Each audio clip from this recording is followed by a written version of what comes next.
മലയാള ഭാഷയിൽ ജീവ തേജസ് വിതറിയ MT എന്ന സൂര്യനാണ് ഭ്രമണചക്രം പൂർത്തിയാക്കി അസ്തമിക്കുന്നത്.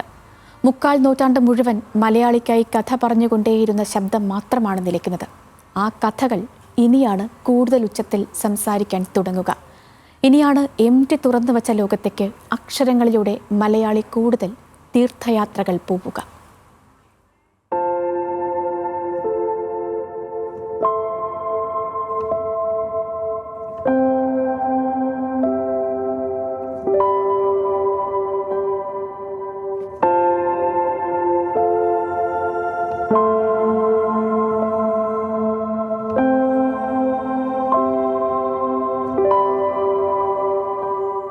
ഇന്ന് ഓരോ മലയാളിയുടെ മനസ്സിലും കർക്കടകത്തിലെ ഉത്രട്ടാതി പോലെ മഴമേഘങ്ങൾ ഉരുണ്ടുകൂടും.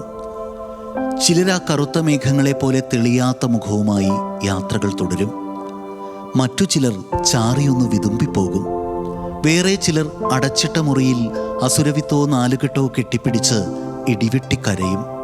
ഇന്ന് MTയെ ഓർത്തൊന്നും നനയാത്തവർ ഭൂമി മലയാളത്തിൽ ആരുമുണ്ടാകില്ല. ഈറനണിഞ്ഞ കൺകോണുകൊണ്ടാണ് ഇന്ന് മലയാളം ആ മഹാപ്രതിഭയ്ക്ക് ഉദകക്രിയ ചെയ്യുന്നത്.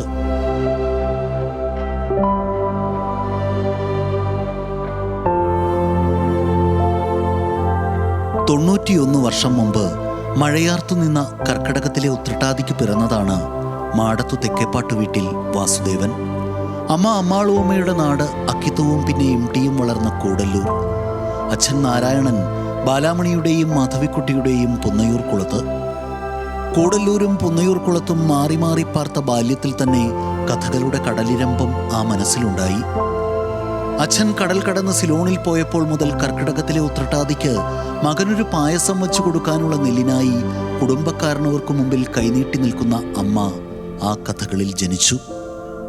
പിന്നൊരു ഓണക്കാലത്ത് അച്ഛൻ പാട്ടുപെട്ടിയുമായി കയറി വന്നു. കൂടെ ഒരു സിംഹള ഭാഷ പറയുന്ന പെൺകുട്ടിയും. ഒരിക്കൽ മാത്രം കണ്ട അനിയത്തി നിന്റെ ഓർമ്മയ്ക്ക് എന്ന കഥയിലെ നായികയായി.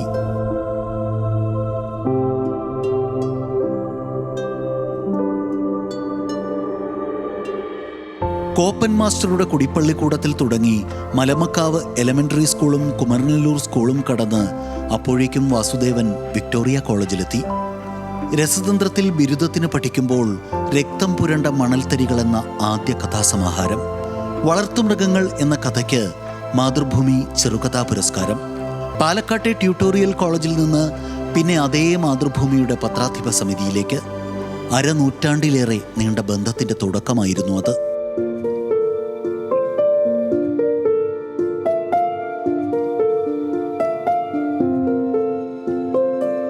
പാതിരാവും പകൽ വെളിച്ചവും, അതാണ് MTയുടെ ആദ്യ നോവൽ. നാലുകെട്ട് എന്ന കെട്ടുറപ്പുള്ള കഥയുടെ മൂലക്കല്ലായിരുന്നു അത്. കാലവും അസുരവിത്തും രണ്ടാമുഴവും വാരാണസിയും, മഞ്ഞുപോലെ മലയാളിയെ പ്രണയനഷ്ടത്താൽ മൂടിയ അനേകം മറ്റെഴുത്തുകൾ. വാനപ്രസ്ഥവും വാരിക്കുഴിയും വെയിലും നിലാവും, ഓപ്പോളും കർക്കടകവും ചെറിയ ചെറിയ ഭൂകമ്പങ്ങളും. ആ കഥകളച്ചടിച്ച കടലാസുകൾ കൊണ്ടുതന്നെ ഇന്ന് മലയാളത്തിനൊരു 16 കെട്ട് പണിയാം. ആ വീട്ടിലായിരിക്കും നമ്മുടെ ഭാഷ നാട്ടുവഴി കടന്നെത്തി സപ്രപഞ്ചമേറുക.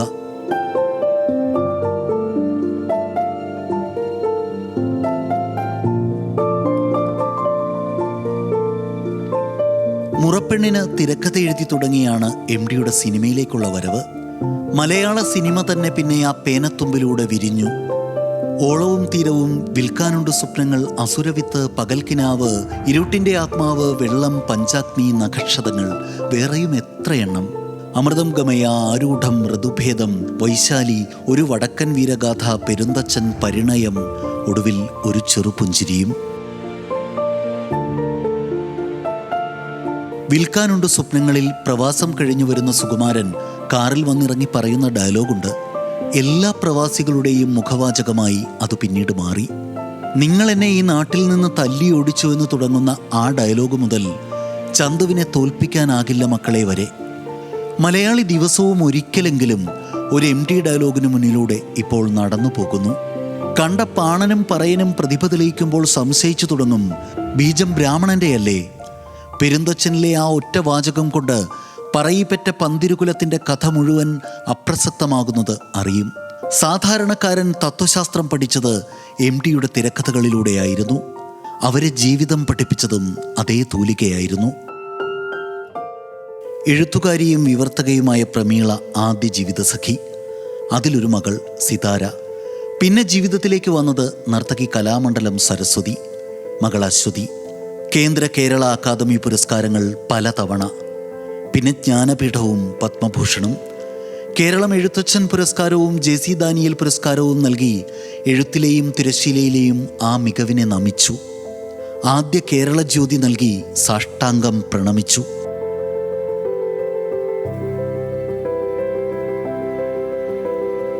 ഈ അവസാന ശ്വാസത്തിലും MT ഒരു കഥ ആലോചിച്ചിട്ടുണ്ടാകും. അതൊരിക്കലും എഴുതി കാണാനാകില്ലെന്നോർത്ത് ഇനി ജനിക്കുന്ന മലയാളികളെല്ലാം വിഷാദം കൊള്ളും. ചേട്ടന് എഴുതാൻ ബാക്കിയുള്ള കൃതികൾ മനസ്സിൽ ആഗ്രഹത്തിന് അതുണ്ടോ? ഒരുപാട് എഴുതാനുണ്ട്. പക്ഷേ എങ്കിലും ഇനിയും ഉണ്ടായിരുന്നു ഇവിടെ MT പറയേണ്ട അനേകം കഥകൾ.